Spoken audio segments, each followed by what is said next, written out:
Hi everyone, welcome back. So in today's lesson, we're going to talk about motion. And in order to do that, we're going to look at a concept called vectors. Now, we're going to go over vectors in a very superficial way today. We're not going to dive into the math. I will be sharing some resources for those of you who are interested in digging a little bit deeper. But we are going to try to think of vectors in the simplest possible terms.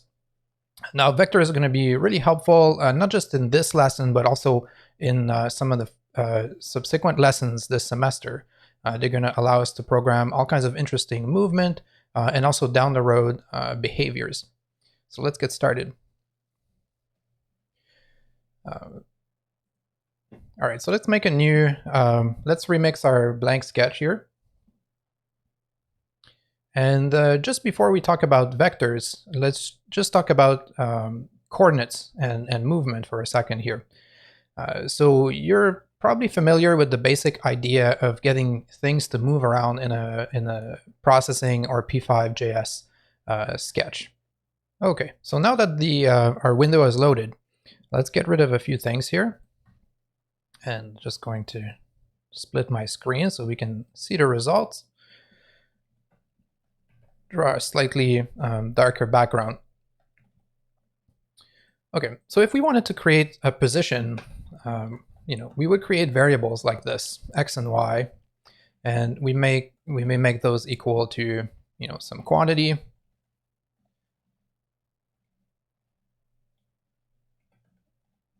And then in draw, let's say we might use this position to draw a shape. Let's say a rectangle. By the way, a rectangle in P5.js kind of works like circle. If you only put one value for the dimension, you get a square. Let's turn off the fill for this example. Just set some drawing parameters here. And we are also going to right away set a rectangle mode of center, just because we'll need that down the road. And that line here just changes, the coordinate we give the rectangle. Instead of being the top left corner, it's going to be its center.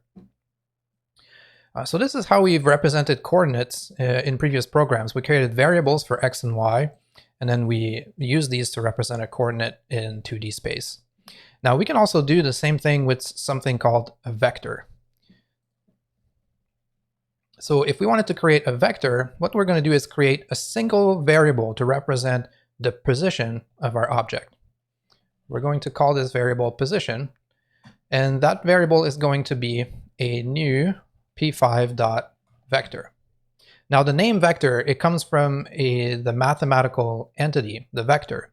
And what it is fundamentally, it's a mathematical construct that has coordinates inside of it. So a vector, we'll see, has an x coordinate. So now we can write position.x, and we can also write position.y. So our position vector has an x coordinate and has a y coordinate. And we can also have vectors in 3 dimensions if we want. We're going to stick to 2D in this tutorial, but we could also have a z coordinate. Position.x, position.y. And we're back. So now what we've done is we've created this thing called a vector, right? This is the class to create it. This comes with the P5.js library, and we see that a vector has a x and a y coordinate. Now, if we wanted this this object to move, right? We know that basic movement in code, we would get this position to change over time.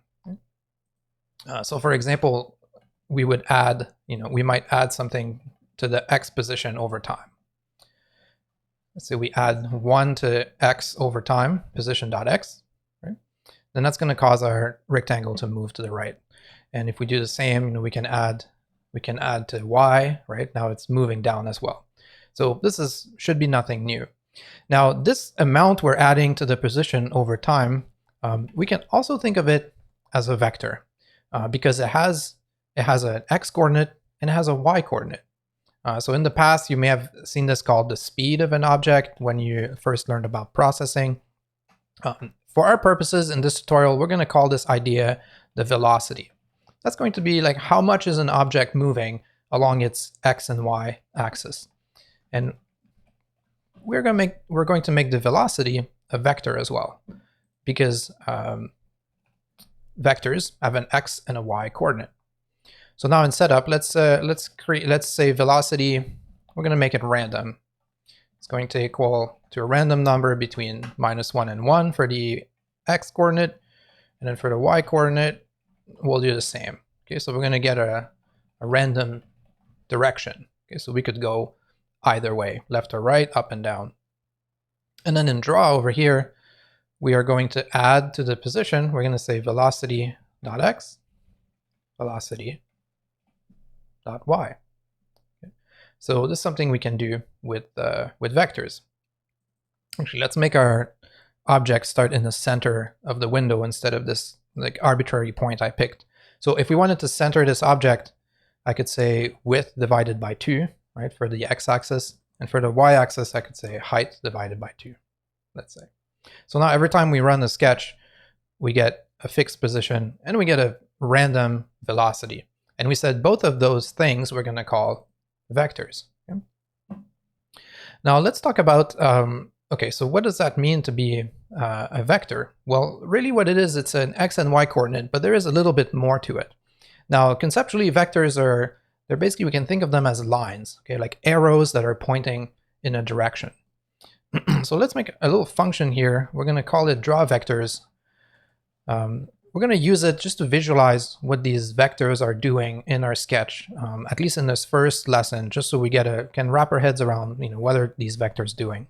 So if I wanted to draw the position vector, think of it this way. The vector always starts from 0, 0, if we want to visualize it, is one end of the line, and then the other end of the line is the actual coordinate for that vector.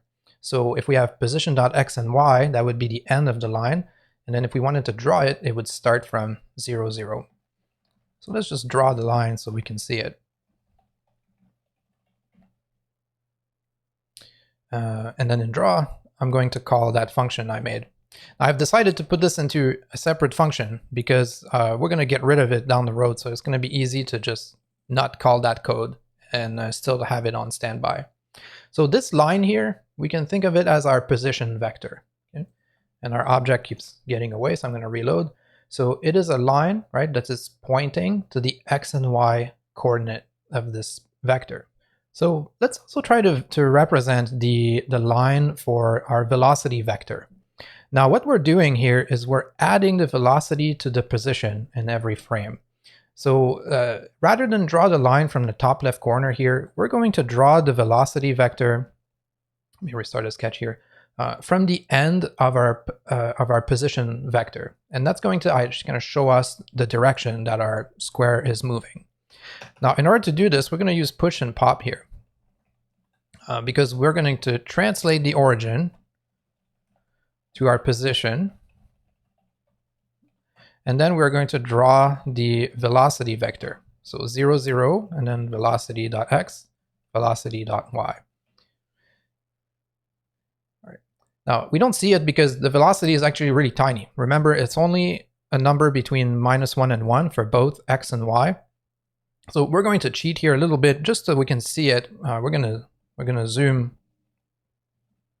We're gonna just multiply it by some amount, actually more than that. Let's say 20, so we can have an idea of what we're dealing with. Okay.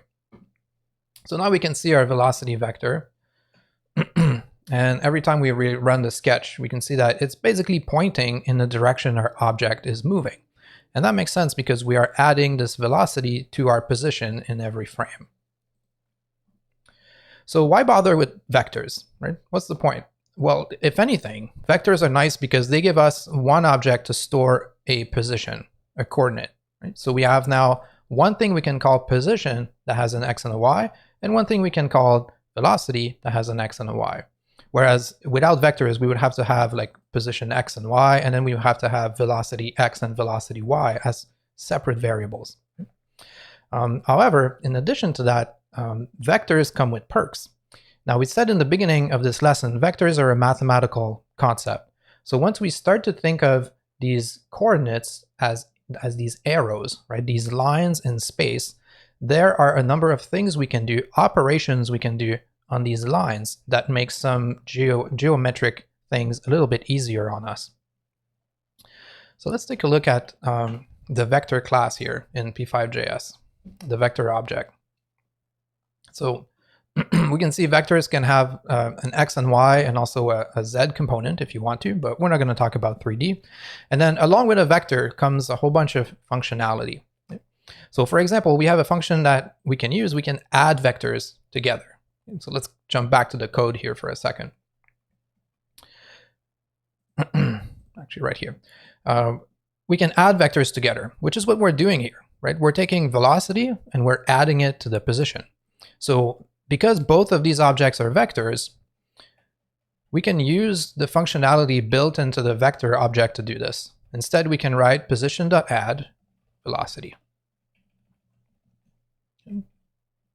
So this is much simpler, and it's also easier to read now, because this describes a little bit better what we're actually trying to do. Take our velocity vector, add it to the position.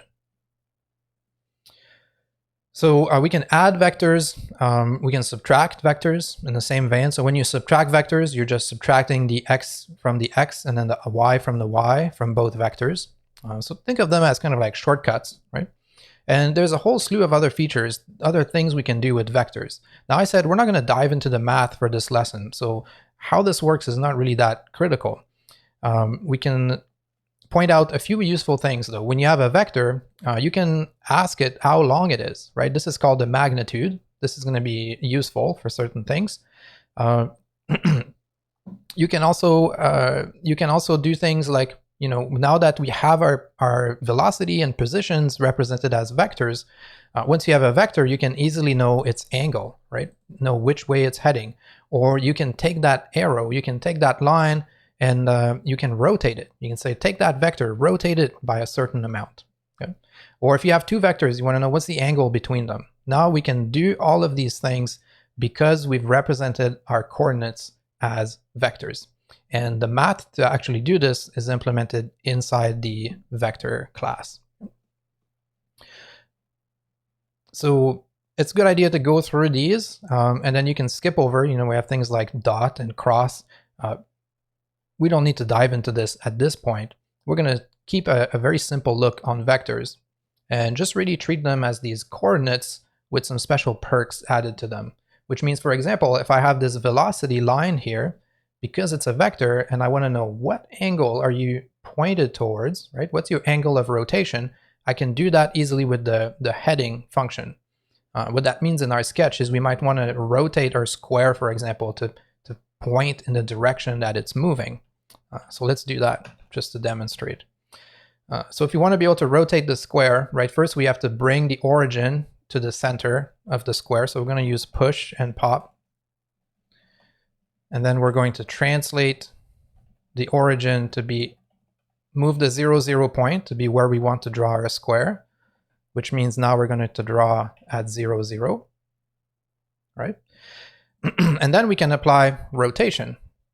We could say rotate, and then instead of having some, you know, arbitrary degrees here, we're going to rotate by the direction, the heading of velocity.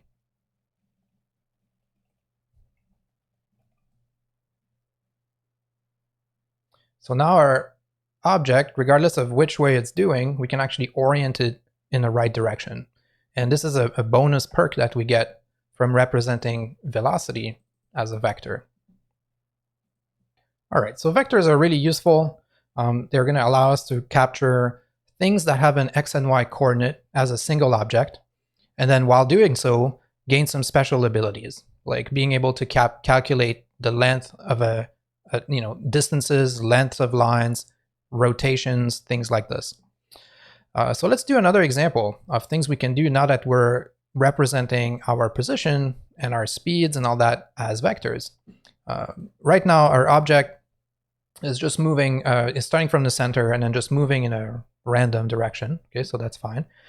We could also say, you know, let's try to get the object to follow the mouse. Okay, so that this little velocity arrow here, we want to have it point towards the position of the mouse. So what we could do is then we could say, let's create a vector. Let's call it the target. Okay? And this is going to be a new p5.vector. And we're going to assign the mouse coordinate to that vector. So there's a few ways we could do this. We could say target.x equals mouse x, target.y equals mouse y. Yeah. But vector also has a constructor, which means we can pass in values when we first create it, if we want to just assign those values to the x and y coordinates. So I could also write the same thing like this. So now we're representing the mouse coordinate as a vector, which means we have a line going from 0, 0, an imaginary line, pointing to the mouse coordinate. And then we can use that vector to do some calculations with our other vectors. So the line between two vectors is a subtraction. So if I want to know what's the direction I need to take to go from this target, right? If this is my position, well, that line, we can call it, we can do a subtraction. So let's make the velocity, right, equals to target, that's sub. So sub for subtraction. We're going to subtract the position from the target. So now we can see that the square is now basically following the cursor. Now we are going there right away, really quickly, and there's a little bit of weird jittery motion here. That's because we're saying, calculate the line between where I am and where the mouse cursor is, and then make the velocity equal to that line between those 2 points, which means we jump over there instantly. So another thing we can do with vectors is we can just kind of scale them arbitrarily. We can use the multiplication function to multiply both components of a vector by some arbitrary number. So if you want to shrink a vector, we can use multiply. Now we're going to multiply by 0.5. Oops, and we're going to do that before we add to the position, yeah? Which means we're going to be shrinking, shrink the velocity by half. So instead of going there right away, we only go half the way. So you can see now my square is lagging behind my cursor a little bit. Let's go further. Let's going to put 0.1 here. So now whenever there's a subtraction, we're only going there 1/10 of the way. And remember, the velocity arrow, the velocity line here is exaggerated, right? So we're actually seeing the line 20 times bigger than it really is in practice. That's why it's sticking out like this, right? So we can see how when we have our mouse as a vector and our position as a vector, if we subtract one from the other, what we get is the line between them, right? The line that goes from one end to the other. And if we can choose to use that line as our velocity or our direction, and we can animate an object towards a position. This is a very simple model of motion. We have position and then we have velocity. And it's a little bit limiting to have only these two quantities because what we're doing here is we're overriding whatever the velocity is at any given time to essentially just become the arrow, right, between our position and our target. The reason this is limiting is down the road, if we want to create more interesting behavior, more interesting motion, we might have lots of different forces working together on our objects, kind of pushing them in different directions. We might have a behavior where we're trying to follow a certain point, like we're doing like this, but also maybe there's gravity at play that's kind of pushing the object down. And down the road, we might have other forces, like maybe we'll try to keep objects from other objects in the scene by applying some other forces to them and so forth. So right now, this is a bit hard to do because we only have this velocity and we're just overriding it. We're modifying it directly. So we're going to go one step further in our little model of motion here, and we're going to add the concept of acceleration. We're going to separate the acceleration from our current velocity. And I'll explain what that means. But first, we're going to create a variable called acceleration. And this is going to be, as you might guess, another vector. So the idea with acceleration is it's going to act as a bit of an accumulator. So whatever forces we want to apply to an object, we're going to add to the acceleration, right, in a given frame. Then once we're done with adding forces, which in this example, we're only adding one, but we'll see in future examples, we're going to need more.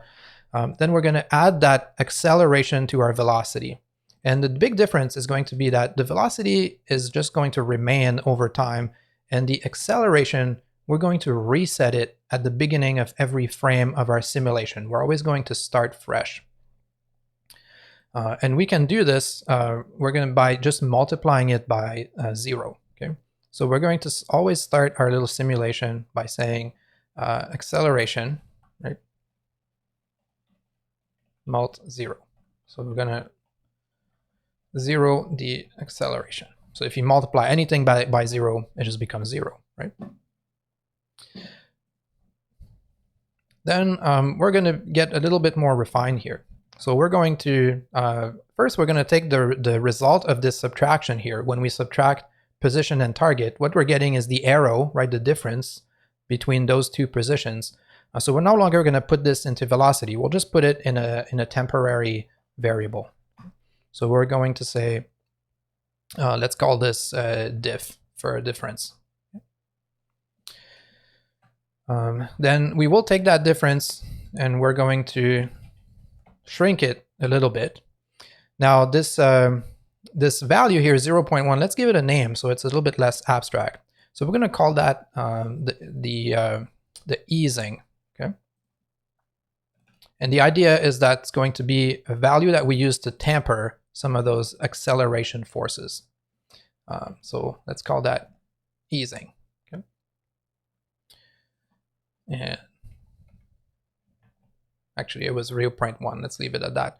And we'll see afterwards. We'll tweak these values until we're happy with the result.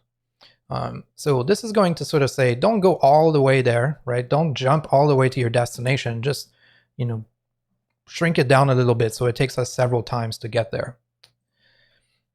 Then we're going to take this difference, add it to the velocity, right?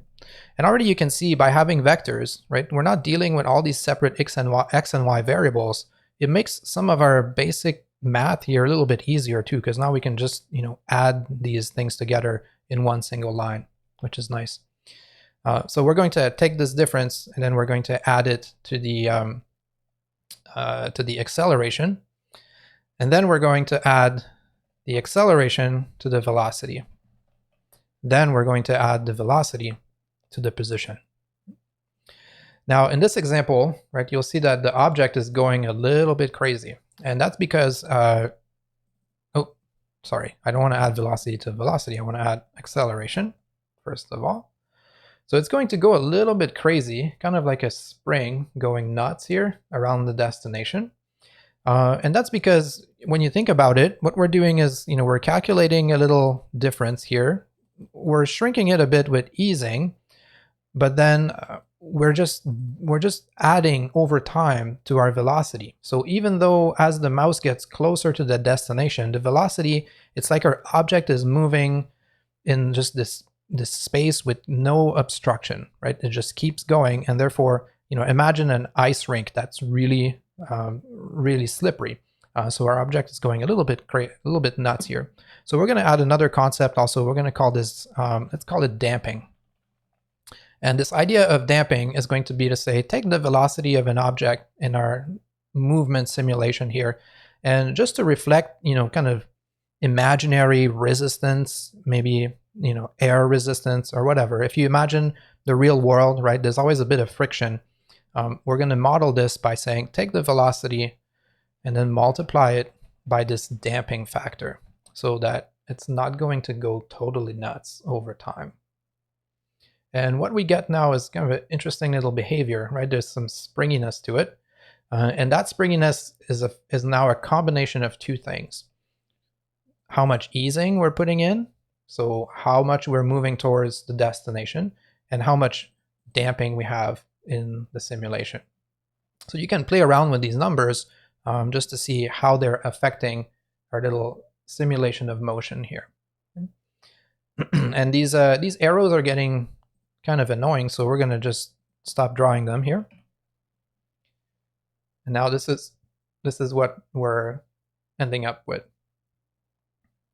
So let's tweak these a little bit just to see what the difference is. If we reduce the, if we make the easing really, really low, right? You can see now the object is moving slower.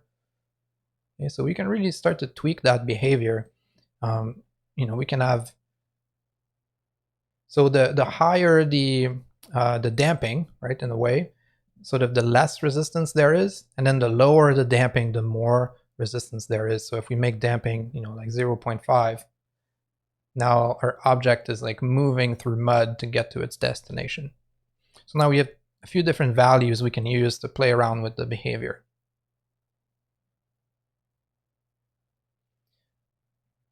So this is nice because it's a simple way of representing motion, right? We just have 3 quantities. We're not getting bogged down in some really elaborate physics here, but then we still have some good degree of expressiveness, right? We can really change the way the motion is going to behave.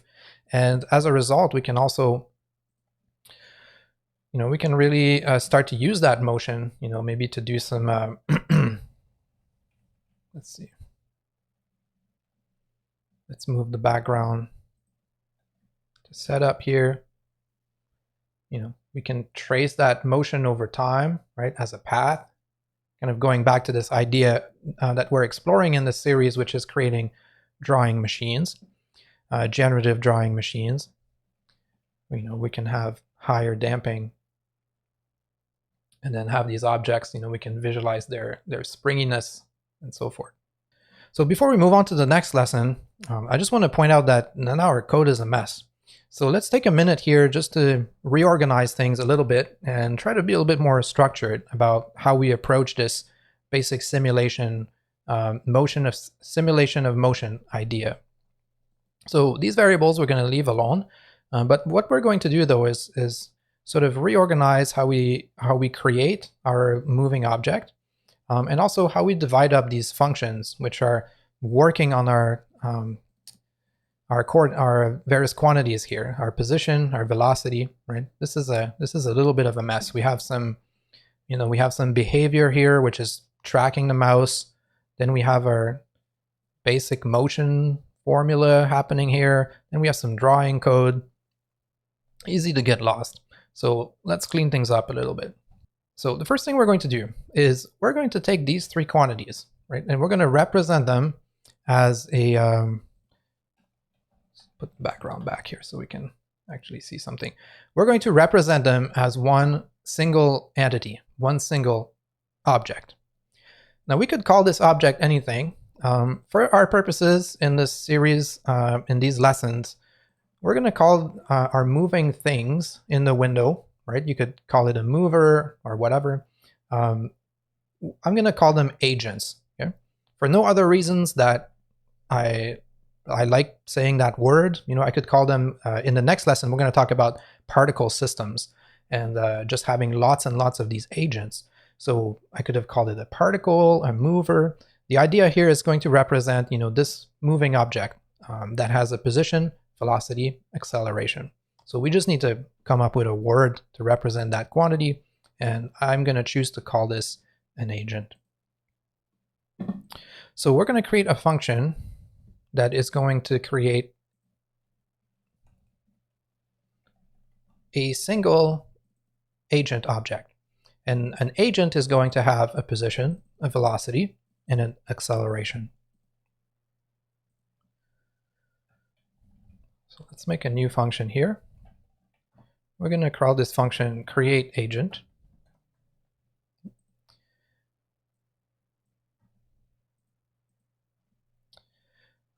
So I'm going to delete these here. And then we are going to, inside this function create agent here, we are going to make a new object. Okay? So in in JavaScript, the way we can create objects simply, we've touched on this in previous lessons, but I'm going to just reiterate here, is we can use the curly brackets. So when we use the curly brackets, what we can do is we can create structures that contain variables. And each of those variables can have a name and a value. So if I wanted to have inside this temporary variable here, I could have a position. And then I'm going to use the colon, and then I'll say the position is a new vector. Okay. And then we have to separate them out with a comma, not a semicolon, which I always do. I always get tripped up by this. So this is a comma. Then we'll say velocity. That's going to be a vector. And then acceleration, another vector. So now we have this object. We've called it temp here for temporary. So now temp has, let me move this down here a little bit. So now we have the structure that looks like this. We have temp.position, right, .x. We have temp.velocity, .x, and so forth. Okay, so inside this temp object, we now have three variables: position, velocity, and acceleration, and all three of them are vectors. So here we're going to return this temporary object we created through this createAgent function. And then in setup, we are going to say agent equals createAgent. Now we're going to improve this function in a second, but by now refactoring things a little bit, of course we broke our code, because now we've put these three variables, right, inside one single object, which we called an agent. So we also have to go and draw and start to rework this a little bit. So now we cannot just say acceleration, we have to say whose acceleration? Well, it's going to be agent. So I'm going to copy and paste a little bit here to save some typing. So I'll say agent.acceleration, and we'll say agent.position, and we'll say agent.acceleration, right? Agent.acceleration, agent.velocity, and so forth. So I'm just going to update all of these variables to now refer to our object's internal variables.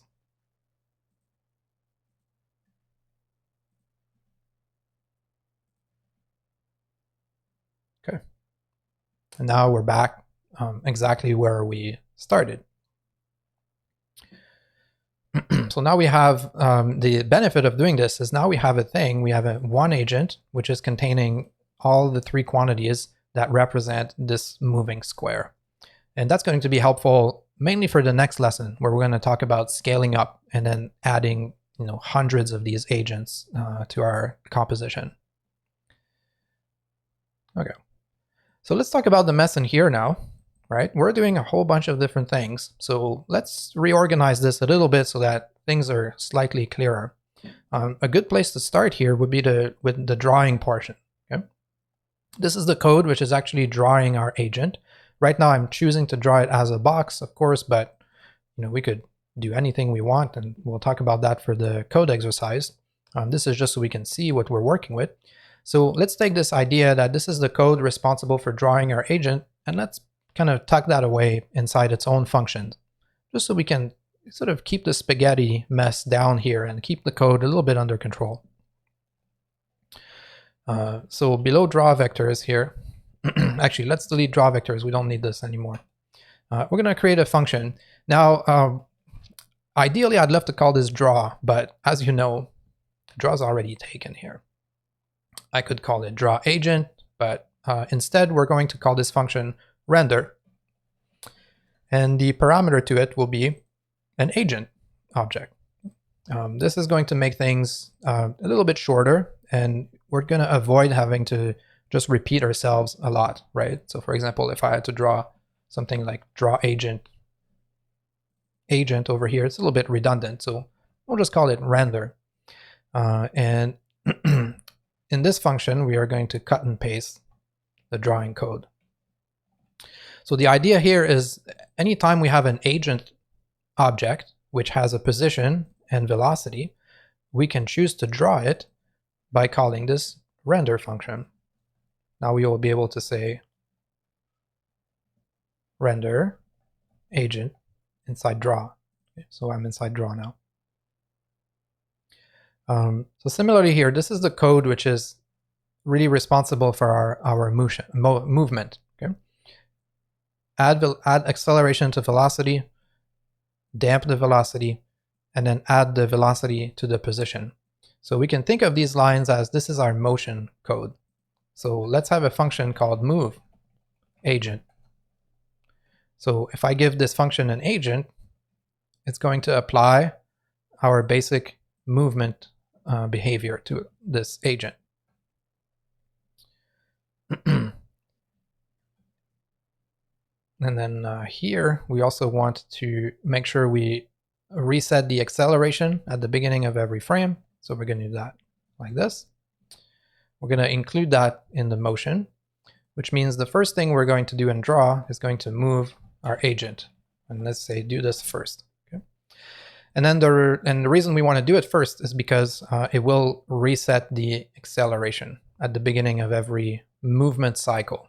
So if we want to make changes to the acceleration here, we'll do that afterwards. So the code we're left with in draw now is really this kind of behavior we've created in this program, which is follow the mouse. Okay, follow the mouse position. So let's put that in a function as well.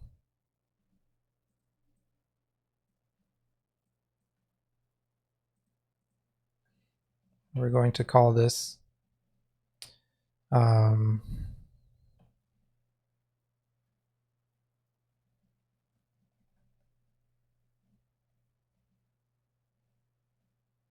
follow mouse. Yeah.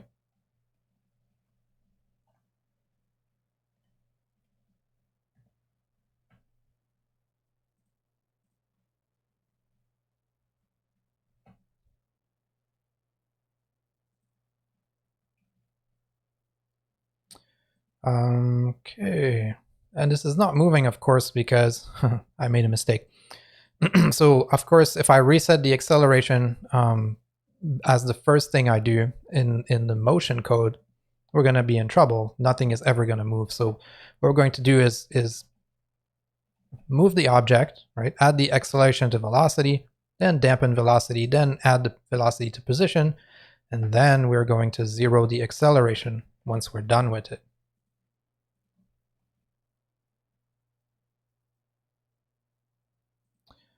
Okay. And then, of course, we've created this new function called follow mouse. So follow mouse agent. Okay.